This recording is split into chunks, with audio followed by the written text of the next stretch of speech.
മുട്ടയും ബേക്കിംഗ് പൗഡറും baking soda ഒന്നും ഇല്ലാതെ ഉണ്ടാക്കിയെടുക്കാൻ പറ്റുന്ന നല്ല ടേസ്റ്റി ആയിട്ടുള്ള ചോക്ലേറ്റ് ബ്രൗണീൻ്റെ റെസിപ്പിയാണ് കേട്ടോ. ഒരു ബൗളിലേക്ക് 1 കപ്പ് പഞ്ചസാര പൊടിച്ച് ചേർത്ത് കൊടുക്കുകയാണ്. പിന്നെ ഇതിലേക്ക് മെൽറ്റ് ചെയ്തെടുത്തിട്ടുള്ള ബട്ടർ ആട്ടോ വേണ്ടത്. 1/4 കപ്പ് മെൽറ്റ് ചെയ്തെടുത്തിട്ടുള്ള ബട്ടറും കൂടെ ഒഴിച്ചു കൊടുത്തിട്ടുണ്ട്. പിന്നെ നമുക്കിതിലേക്ക് ചോക്ലേറ്റ് വേണം. ചോക്ലേറ്റ് ഞാൻ എടുത്തിട്ടുള്ള ഡാർക്ക് കോമ്പൗണ്ട് ചോക്ലേറ്റ് ആണ് കേട്ടോ. അതൊരു 1/2 കപ്പാണ് ഗ്രേറ്റ് ചെയ്തെടുത്തിട്ടുള്ളത്. പിന്നെ ഇതിലേക്ക് 1 കപ്പ് മൈദ ചേർത്ത് കൊടുക്കുകയാണ്.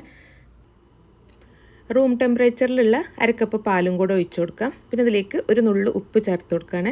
2 ടേബിൾ സ്പൂൺ കൊക്കോ പൗഡറും കൂടെ ചേർത്ത് കൊടുക്കാം.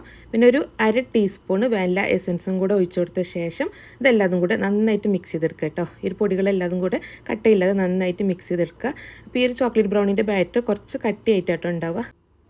ഇനി ഈ ബാറ്റർ നമ്മൾ ബേക്കിൻ്റെ ട്രേയിലേക്ക് ഒഴിച്ചു കൊടുക്കാം. ബേക്കിൻ്റെ ട്രേയിൽ ബട്ടർ പേപ്പർ ഇരിച്ചു കൊടുത്തിട്ടുണ്ട്. അതിലേക്ക് ഞാൻ ഈ ഒരു ബാറ്റർ ഒഴിച്ചു കൊടുത്തിട്ടുണ്ട്. എന്നിട്ട് നന്നായിട്ട് ഒന്ന് ലെവൽ ചെയ്ത് കൊടുത്ത ശേഷം ഇതിൻ്റെ മുകളിലായിട്ട് കുറച്ച് ചോക്ലേറ്റിൻ്റെ പീസും കൂടെ ഇട്ട് കൊടുക്കുകയാണ്. ഇനി ഞാനിത് എയർ ഫ്രൈയിലാട്ടോ ബേക്ക് ചെയ്തെടുക്കുന്നത്. എയർ ഫ്രയറിൽ 160 ഡിഗ്രിയിൽ 20 മിനിറ്റാണ് ബേക്ക് ചെയ്തെടുക്കുന്നത്. നിങ്ങൾക്കിത് പാനിൽ ബേക്ക് ചെയ്തെടുക്കാം, ഓവനിൽ ബേക്ക് ചെയ്തെടുക്കാം. എങ്ങനെ ബേക്ക് ചെയ്തെടുത്താലും നല്ല ടേസ്റ്റ് തന്നെയാണ് കേട്ടോ.